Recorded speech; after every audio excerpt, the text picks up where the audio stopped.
안녕하세요. 디지털 목자 최정현입니다. 오늘 주제는 하워드 피트만 목사님의 제2000층 악령들의 목격담 중 제5장 사람들의 세상을 망치는 제2등 악령들의 역할입니다. 시작합니다. 5장 사람을 닮은 모습으로 전쟁 악령을 만난 후에 나의 안내자들은 나에게 2등 또는 계급상 두 번째로 가장 강력한 악령을 보여주러 갔습니다. 나는 그의 모습을 보고 깜짝 놀랐습니다. 인상 깊었던 전쟁 악령들을 본 후에 2등 악령에 대해 들었을 때 나는 내가 봤었던 것보다는 뭔가를 더 기대하고 있었습니다. 우리가 이 무리에게 갔을 때 그가 지적되었는데 그가 내가 기대했었던 것과는 전혀 달랐기 때문에 나는 깜짝 놀랐습니다. 탐욕의 영의 모습. 그것은 마치 내가 보통 사람을 보고 있는 것 같았습니다. 세상의 어떤 사무실이라도 들어가 보면 이런 사람을 만날 수 있었을 것입니다. 그는 미국의 어떤 작은 마을의 거리에서도 만날 수 있을 만한 보통 사람처럼 정말로 가장 평범해 보였습니다. 그에게 그의 큰 권세를 보여줄 만큼 뛰어난 것은 없었습니다. 그의 옷조차 평범했습니다. 나는 그의 옷이 무엇이었는지는 모르겠지만 그것은 보통의 값싼 재생 양복처럼 보였습니다. 강철만큼 차가운 눈. 이 특정 악령은 보통의 살찐 백인을 닮았습니다. 그의 머리 위에 머리카락처럼 보였던 것은 모래색이었고 다소 가늘었습니다. 내가 그의 얼굴을 살펴보았을 때 그는 강철만큼이나 차가운 눈으로 나를 노려보았습니다. 나는 그의 입가에서 옅은 미소를 보았는데 그렇게 사나운 이가 그렇게 온화하게 보일 수 있다는 것을 믿기가 어려웠습니다. 선량한 남자. 나는 내가 명령체계에서 프린스 바로 아래 두 번째인 부사령관을 보고 있다는 것을 깨닫기 시작했습니다. 그는 이 마지막 시대에 사탄이 따도록 세상을 이근 조건으로 집어넣는 책임을 진 자였습니다. 네, 나는 탐욕 악령을 만났을 때 깜짝 놀랐습니다. 지금 돌아보면 나는 어떻게 이 온화한 모습의 영적 존재가 일하는지를 알 수 있습니다. 그의 이미지는 선량한 남자의 모습이었습니다. 그들의 모양과 형태가 그들의 전문 영역을 가리킨다는 것을 이제 기억하십시오.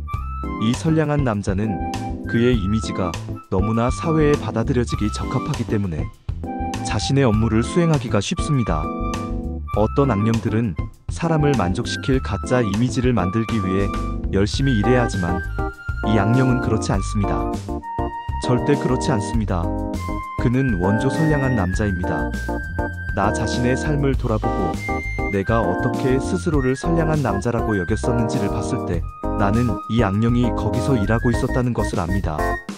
나와 내 것 먼저. 나 자신의 과거의 삶에서 이 악령은 나에게 가짜 상품을 팔았었습니다. 그는 내가 다른 이들보다 나와 내 것을 먼저 챙겨야 한다고 믿게 만들었습니다. 교회에 대한 나의 태도도 마찬가지였습니다. 집세를 내고 음식을 사기 전에는 심지어 11조도 내지 않았습니다. 하나님보다 내 가족에 대한 의무가 먼저였으니까요.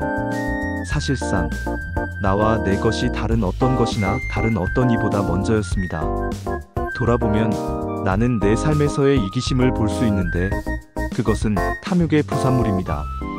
탐욕의 악령은 양복을 입은 보통 사람을 닮았습니다.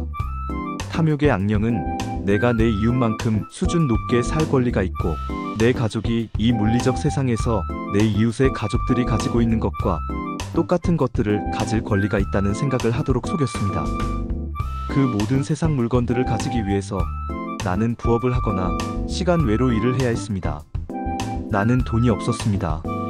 나는 기독교인이라고 고백하고 있었기 때문에 돈을 훔칠 수는 없었습니다. 그래서 내가 돈을 얻을 수 있는 유일한 방법은 추가의 돈을 벌기 위해 추가로 일하는 것뿐이었습니다. 높은 생활 수준을 즐길 수 있는 정도의 수입을 유지하기 위해서 수년 동안 나는 한 주에 8만 100시간을 일했습니다. 사탄이 내 양심을 달래주었다. 이것에 대해 내 양심이 나를 괴롭힐 때면 사탄은 나에게 기성적인 변명을 주곤 했습니다. 하나님은 이해하신다. 청구서들을 지불하기 위해서 내가 이것을 해야 한다는 것을 그는 아신다. 그러나 내 양심은 계속 이렇게 말했습니다. 이것은 잘못되었다.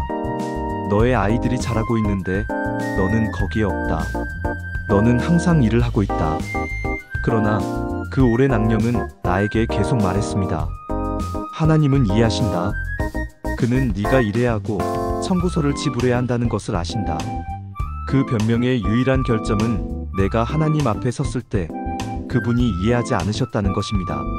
사실상 그분은 나에게 예배의 삶이라고 부르면서 내가 살았었던 이런 종류의 삶은 그분에게 혐오스럽다고 하셨습니다. 하나님께 혐오스러운 것. 많은 사람들이 이 부분의 간증을 이해하지 못합니다. 나는 하나님께서 여러분의 삶에서 어떻게 일하실지를 말하려고 하는 게 아닙니다. 나는 단지 내 삶에서 그분이 무엇을 하셨는지를 말하는 겁니다. 내가 그런 종류의 삶을 살았었던 것이 잘못이었다는 겁니다. 여러분에 관해서는 여러분이 직접 하나님과 이 문제에 대해 매듭을 지으셔야 합니다. 탐욕의 악령은 세계 경제를 파괴시켜야 한다. 내가 이전에 진술했듯이 탐욕의 악령의 주된 기능은 세계의 경제를 파괴하는 것입니다. 그는 또한 사람들의 도덕성을 파괴하기 위한 그들의 업무에 불가촉자들과 함께 사용됩니다. 전 세계의 시장들을 볼 때 그의 성공이 어느 정도 보입니다. 전 세계적 소비자 상품들의 가격을 볼 때 우리는 그것이 어디에서 멈출지 궁금합니다. 나는 그것이 오늘날 우리가 알고 있는 이 세상에서는 멈출 거라고 생각하지 않는데 성경이 그것과 관련해서 분명하다고 생각하기 때문입니다.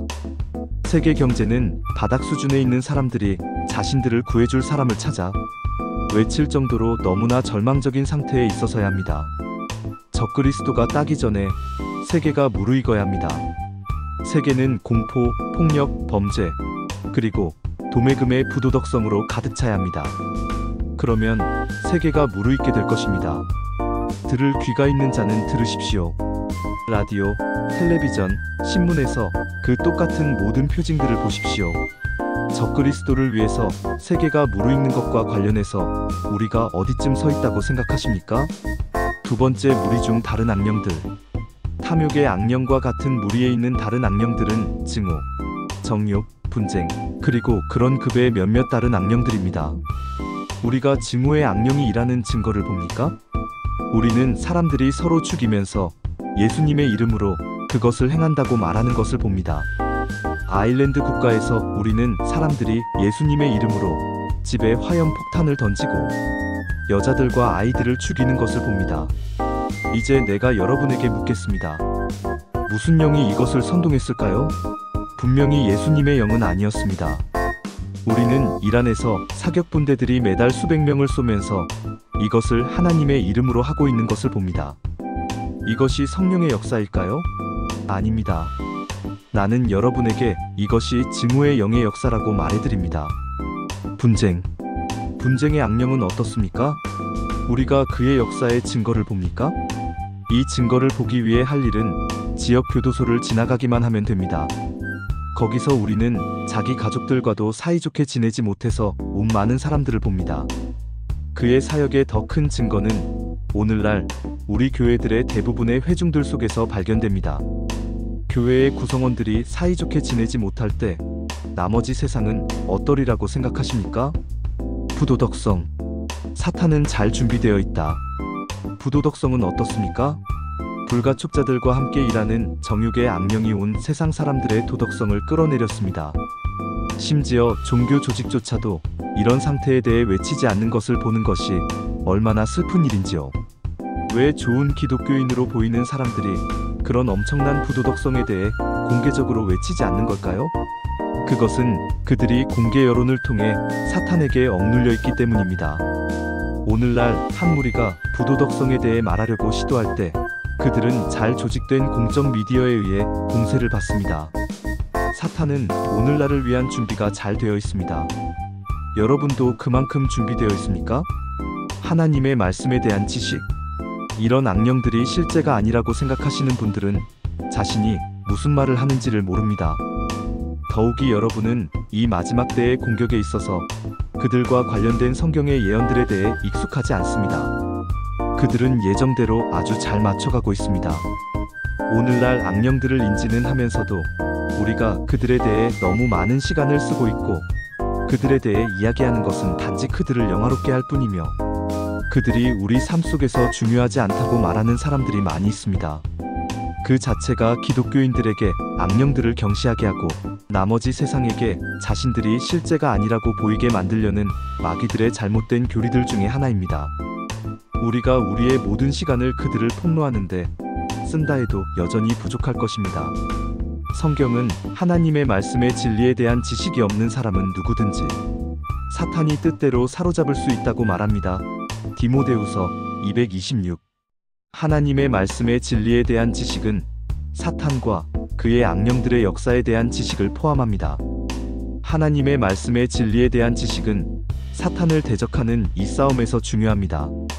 너무나 많은 사람들이 그냥 교회에 가서 설교자가 성경에서 읽어주는 말씀 몇 구절을 듣고 자신들이 하나님의 말씀의 진리를 안다고 생각하며 가버리는데 만족하는 것 같습니다. 여러분이 성경에서 사탄과 그의 악령들과 어떻게 그들과 전투하는지에 대해 알지 못한다면 여러분은 하나님의 말씀의 진리에 대한 지식을 가진 게 아닙니다. 하나님의 말씀의 진리를 배우는데 조금 투자하는 것은 도움이 될 것입니다. 커다란 배교, 휴거. 물론 이런 악령들의 이 마지막 때의 전면적 공격의 목적은 단순히 그들의 주님이 오는 길을 곧게 만들기 위해서입니다. 성경은 적그리스도가 오면 자신을 신이라고 선포하고 육이 자신을 경배하도록 요구할 것이라고 말합니다. 성경은 이것도 말합니다. 아무도 어떤 방법으로든 너희를 속이지 못하게 하라. 먼저 배교하는 일이 일어나고 저 죄의 사람 곧 멸망의 아들이 드러나지 아니하면 그날이 이르지 아니하리라. 그는 대적하는 자여 하나님이라 불리거나 혹은 경배받는 모든 것 위로 자기를 높이는 자로서 하나님처럼 하나님의 성전에 앉아 자기를 하나님이라고 스스로 보이느니라. 데살로니가후서 234. 우리는 성경 구절들로부터 어떤 중요한 사실들을 배웁니다. 첫째, 죄의 사람이 드러날 있도록 커다란 배교가 와야 합니다. 이 커다란 배교는 지금 진행 중에 있고 사탄과 그의 악령들의 전면적 공격의 결과입니다. 그들은 그 다음 사실, 즉 이 물리적 세상에서 통치하는 동안 적그리스도가 자신을 하나님이라고 선언하게 하기 위한 준비를 하고 있습니다. 지금까지 그가 출현하지 못한 유일한 이유는 성령께서 그의 길을 막고 계신다는 사실입니다. 오순절 날에 그분이 자유롭게 주어지셨던 것처럼 곧 성령께서 그 길에서 옮겨질 것입니다. 들림 또는 휴거. 데살로니가후서 27. 그러면 성령의 역사가 구약시대 때처럼 제한적이 될 것입니다. 모든 육체 위에 자유롭게 주어졌던 성령의 부으심은 교회 시대의 기간을 위한 것이었기 때문입니다. 그러므로 사탄은 노력해서 그의 목적을 성취할 수 있는 자유가 더 많아질 것입니다. 선량한 남자들을 조심하라. 이 장을 마무리하면서 여러분에게 한마디의 경고를 하겠습니다. 선량한 남자들을 조심하십시오.